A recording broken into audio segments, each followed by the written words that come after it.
Teh ini adalah minuman yang paling banyak ada di Indonesia ya, nomor satu air, yang nomor 2 teh. Namun ternyata ada kebiasaan-kebiasaan yang secara tidak sadar itu bisa bikin teh berbahaya bagi tubuh loh. Apa aja itu? Yang pertama, minum teh sambil makan. Nah, kita tahu sendiri bahwa teh selalu menjadi minuman nomor 2 yang ada di warung-warung. Yang pertama air putih, yang kedua pasti teh. Nah, ternyata minum teh sambil makan itu malah berbahaya bagi tubuh. Kenapa?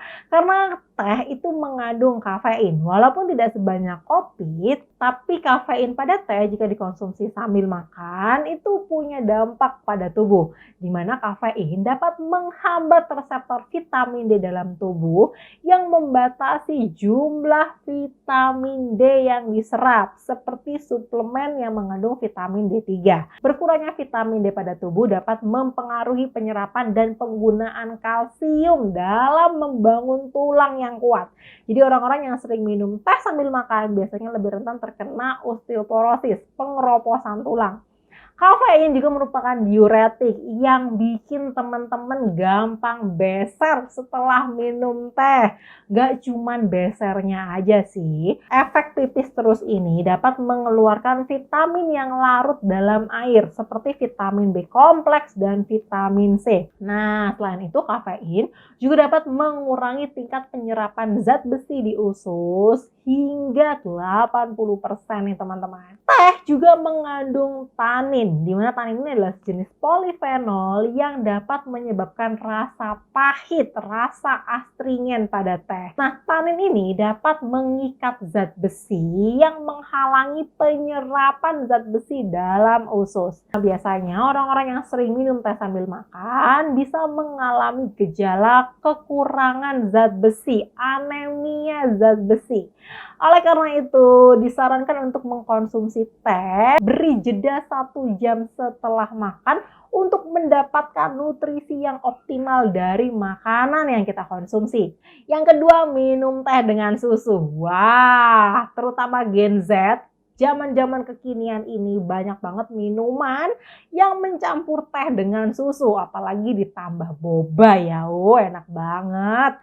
Nah, teh itu tinggi akan antioksidan, namun dengan menambahkan susu pada teh dapat menurunkan kadar antioksidan pada teh. Kenapa? Karena protein pada susu dapat mengikat polifenol dalam teh sehingga menurunkan kadar antioksidannya. Nah, oleh karena itu, jika teman-teman ingin mendapatkan hasil antioksidan yang lebih optimal dari teh, maka disarankan untuk menghindari kebiasaan minum teh dengan susu nih teman-teman. Minum teh ditambah gula. Nah, tanin pada teh itu menyebabkan rasa pahit dan rasa sepet-sepet ya, rasa astringen pada teh. Biasanya untuk membuat teh lebih nikmat lagi ditambahkan gula. Nah, sebenarnya manfaat kesehatan pada teh yang paling bagus itu bisa menstabilkan kadar gula, ya kan? Namun karena ditambahkan teh akhirnya meningkatkan kadar glukosa pada darah lebih cepat lagi nih teman-teman. Nah, makanya sangat disarankan untuk belajarlah mengkonsumsi teh tanpa gula. Paling bagus gula bisa diganti dengan madu, madu yang alami ya.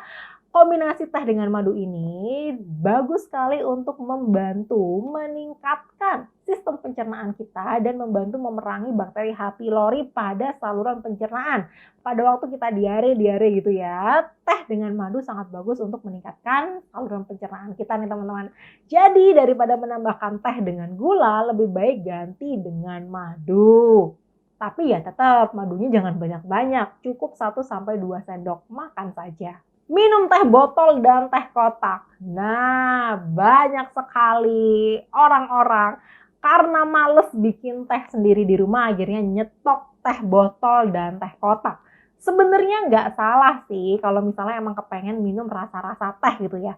Tapi ternyata jika teman-teman mau mendapatkan hasil optimal dari teh, kadar antioksidan tertinggi itu dari teh yang baru diseduh. Ya, Jadi semakin lama teh disimpan, bahkan di dalam botol ataupun di dalam kotak itu semakin hari akan semakin menurunkan kadar antioksidannya. Pada hari ke-9 penyimpanan, terjadi sekitar 50% penurunan kadar antioksidan pada teh. Bahkan jika disimpan hingga 3 bulan, itu benar-benar menurunkan kadar antioksidan secara drastis. Nah, jadi kalau teman-teman minum teh botol ataupun teh kotak itu lebih sedikit sekali manfaat kesehatan yang bisa teman-teman dapatkan. Nah, nggak cuma antioksidan yang lebih rendah ya. Biasanya teh botol itu mengandung gula yang sangat tinggi untuk menutupi rasa pahit dan sepet dari tanin ini. Ini juga bisa meningkatkan kadar gula secara drastis yang meningkatkan resiko penyakit seperti diabetes nih teman-teman. Nah, maka sangat-sangat disarankan jika nggak males ya, lebih baik teman-teman menyeduh teh sendiri, teh yang segar daripada harus nyetok teh botol ataupun teh kotak di rumah. Yang kelima, minum teh diseduh dengan cepat. Nah, biasanya kita bikin teh, dikasih air panas sedikit, diaduk-aduk hingga keluar warna coklatnya ya. Habis itu langsung diangkat dan ditambahkan dengan air dingin. Ya, sebenarnya nggak salah sih. Hanya saja dengan proses 2-3 menit tersebut, kadar antioksidan dari teh tidak optimal ya. Proses terbaik untuk mendapatkan manfaat optimal dari teh adalah dengan merendam daun teh pada air panas sekitar 80 sampai 100 derajat Celcius selama 10 menit nih. Nah, proses perendaman ini dapat membantu memaksimalkan kadar antioksidan pada teh sehingga bisa meningkatkan kesehatan pada tubuh lebih maksimal lagi nih teman-teman. Nah, yang terakhir adalah minum teh dengan kantong teh berulang kali. Oke. Produsen membuat kantong teh itu dengan daun teh yang sudah dihaluskan ya, jadi lebih kecil-kecil. Jika digunakan satu kali saja, maka kadar antioksidan yang didapatkan lebih maksimal. Namun yang paling sering terjadi adalah kita menggunakan kantong teh ini berulang kali, bisa 3 sampai 5 kali. Yang penting warnanya masih coklat, berarti itu masih bisa dipakai gitu ya. Nah, proses ini sebenarnya nggak salah karena teman-teman mau minum teh. Tapi kalau teman-teman mau mendapatkan hasil kesehatan yang optimal dari antioksidan teh, maka mengulang pemakaian kantong teh ini itu dapat menurunkan kadar antioksidan hingga 80% nih teman-teman. Ya, jadi sangat disarankan kantong teh itu hanya digunakan 1 sampai 2 kali celup saja. Jangan diulang berulang kali. Jika teman-teman ingin menggunakan berulang kali, lebih baik memilih daun teh kering ya. Jadi daun teh kering ini dapat menjaga kadar antioksidan yang dihasilkan ketika teh diseduh. Karena daun teh kering itu lebih besar permukaannya ya. Jadi ketika dia diseduh akan melepaskan antioksidan secara perlahan-lahan sehingga lebih bagus digunakan jika mau diseduh berulang kali. Nah, daun teh ini bisa mempertahankan kadar antioksidannya hingga penyeduhan 5 sampai 6 kali nih teman-teman. Nah, itu tadi beberapa kebiasaan-kebiasaan yang bisa kalian rubah terhadap konsumsi teh. Di next video aku bakal share ke teman-teman tentang manfaat dari teh hitam yang perlu diperhatikan. Dan ya teman-teman, see you di video lanjutan ya. Bye-bye.